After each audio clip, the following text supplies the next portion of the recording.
నమస్కారం. ప్రతి ఒక్క భారత పౌరుడికి స్వేచ్ఛ, సమానత్వం ఇంకా గౌరవాన్నిచ్చే ఒక హామీ పత్రముంది. అదే మన భారత రాజ్యాంగం. ఈరోజు మనం దాని గుండెలాంటి ఒక భాగం గురించి మాట్లాడుకుందాం. అవే ప్రాథమిక హక్కులు. ఇవి కేవలం కాగితం మీదున్న చట్టాలు కాదు, నిజానికి ప్రతి పౌరుడికి దక్కిన ఒక రక్షణ కవచమన్నమాట.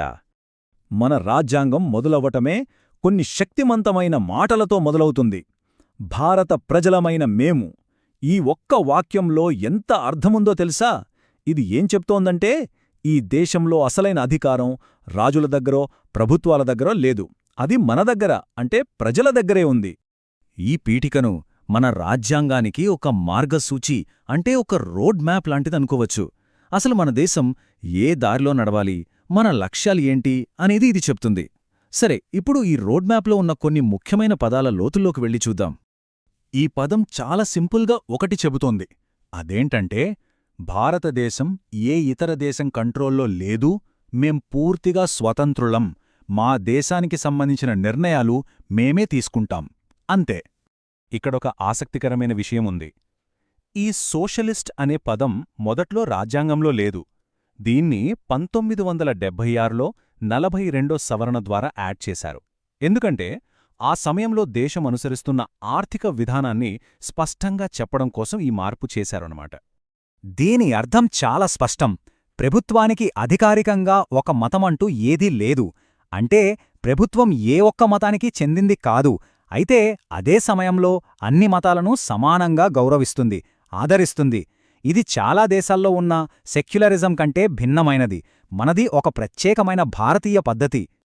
అంటే సింపుల్గా చెప్పాలంటే, పాలకులం మనమే, ప్రజలమే. మన ఓటు ద్వారా ఎన్నుకున్న ప్రతినిధులతో మన అధికారాన్ని మనం వాడుకుంటాం. ప్రభుత్వం అనేది ప్రజల కోసం, ప్రజల ఇష్టానుసారం నడవాలి.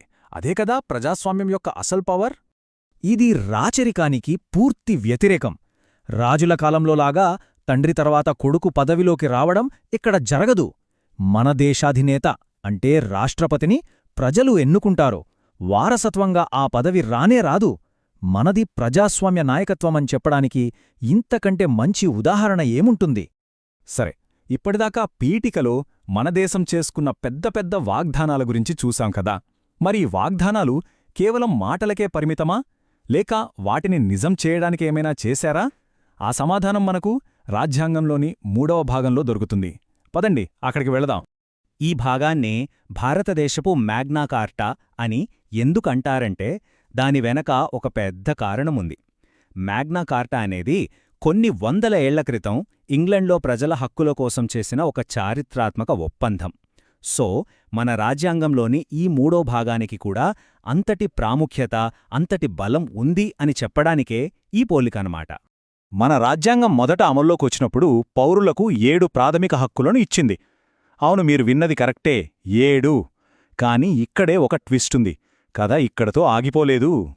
కాలం గడిచే కొద్దీ ఒక చాలా పెద్ద మార్పు జరిగింది. అదేంటంటే, అప్పట్లో ఆస్తి హక్కు కూడా ప్రాథమిక హక్కుల్లో ఒకటే. కాని కొన్ని సామాజిక అవసరాల దృష్ట్యా దాన్ని ప్రాథమిక హక్కుల లిస్టు నుంచి తీసేసి ఒక సాధారణ చట్టపరమైన హక్కుగా మార్చారు. అందుకే ఇప్పుడు మనకు మొత్తం 6 ప్రాథమిక హక్కులున్నాయి. సరే, ఇంతకీ ఇప్పుడు మనకున్న ఆ 6 ముఖ్యమైన హామీలు, ఆ 6 హక్కులు ఏంటో ఒక లుక్ వేద్దాం. ఇక్కడ చూస్తున్నాం కదా, అవే 6 కీలకమైన హామీలు. 1 సమానత్వపు హక్కు, 2 స్వాతంత్ర్యపు హక్కు, 3 దోపిడీకి వ్యతిరేకంగా హక్కు, 4 మత స్వాతంత్ర్యపు హక్కు, 5 సాంస్కృతిక మరియు విద్యా హక్కులు, ఇక ఆఖరిది అన్నింటికన్నా ముఖ్యమైనది, వీటన్నింటికీ ఒక రక్షణ కవచంలాంటి రాజ్యాంగ పరిహారాల హక్కు. సరే, ఇప్పుడు వీటిలో కొన్నింటి గురించి కొంచెం వివరంగా తెలుసుకుందాం. ఓకే, ఇప్పుడు మనం అత్యంత కీలకమైన కొన్ని హక్కుల లోతుల్లోకి వెళ్దాం. మొట్టమొదటిగా సమానత్వం అనే సూత్రంతో మొదలుపెడదాం. దీని వెనుకున్న ముఖ్య ఉద్దేశ్యం ఒక్కటే: చట్టం ముందు అందరూ సమానమే. ఏ ఒక్కర్నీ వాళ్ల మతం, జాతి, కులం, లింగం లేదా వాళ్ళెక్కడ పుట్టారు అనే దాన్ని బట్టి వేరుగా చూడకూడదు. వివక్షకు ఇక్కడ తావు లేదు. మనం మాట్లాడే స్వేచ్ఛ దగ్గర్నుంచి దేశంలో మనకు నచ్చిన చోట నివసించే స్వేచ్ఛ వరకు ఇక్కడ కనిపిస్తున్న ఈ 6 స్వేచ్ఛలు ఒక మనిషి తన జీవితాన్ని గౌరవంగా తనకు నచ్చినట్టుగా బ్రతకడానికి వేసిన బలమైన పునాదులన్నమాట. ఇది మన సమాజంలో ఉన్న బలహీన వర్గాల కోసం ఏర్పాటు చేసిన ఒక పటిష్టమైన రక్షణ. మనుషుల్ని అమ్మడం, కొనడం, వెట్టి చాకిరీ చేయించుకోవడం, చిన్నపిల్లలతో పనులు చేయించడం, ఇలాంటి అమానవీయమైన దోపిడీలన్నిటినీ ఇది పూర్తిగా అడ్డుకుంటుంది. సరే, మనకు ఇన్ని హక్కులు ఉన్నాయి, బావుంది. కానీ ఎవరైనా ఈ హక్కులను మన నుంచి లాక్కుంటే, వాటిని ఉల్లంఘిస్తే ఏం చెయ్యాలి? వాటిని ఎలా కాపాడుకోవాలి? ఈ ప్రశ్నలకు సమాధానంగానే రాజ్యాంగంలో ఒక చాలా ముఖ్యమైన భాగం వస్తుంది.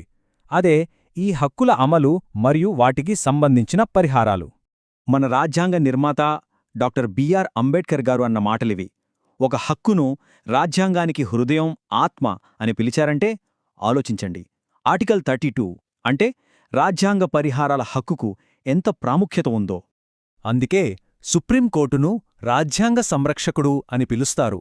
ఎందుకంటే ఎక్కడైనా మన ప్రాథమిక హక్కులకు భంగం కలిగితే వాటిని కాపాడటానికి రిట్స్ అనే ప్రత్యేకమైన చట్టపరమైన ఆదేశాలు జారీ చేసే పవర్ సుప్రీంకోర్టుకు ఉంది. ఈ రిట్లు అనేవి మన హక్కులను కాపాడుకునే చట్టపరమైన ఆయుధాలు లాంటివి. ఇక్కడ చూస్తే మొత్తం 5 రకాలున్నాయి. ఉదాహరణకు, ఎవరినైనా పోలీసులు అన్యాయంగా అరెస్ట్ చేశారనుకోండి, అప్పుడు హేబియస్ కార్పస్ రిట్ వేస్తే కోర్టు వాళ్లని వెంటనే తన ముందు హాజరుపరచమని ఆదేశిస్తుంది. అలాగే ఒక ప్రభుత్వ అధికారి తను చెయ్యాల్సిన పనిని చెయ్యట్లేదనుకోండి, మాండమస్ ద్వారా కోర్టు వాళ్లను ఆ పని చెయ్యమని ఆర్డర్ వేస్తుంది. ఇలా ఒక్కో రిట్ ఒక్కో రకమైన సమస్యకు పరిష్కారం చూపిస్తూ మన హక్కులకు కాపాలా కాస్తుంది. ఈ హక్కులను మన రాజ్యాంగంలో రాసి కొన్ని దశాబ్దాలు గడిచిపోయాయి. కాని వాటి ప్రాముఖ్యత మాత్రం తగ్గలేదు.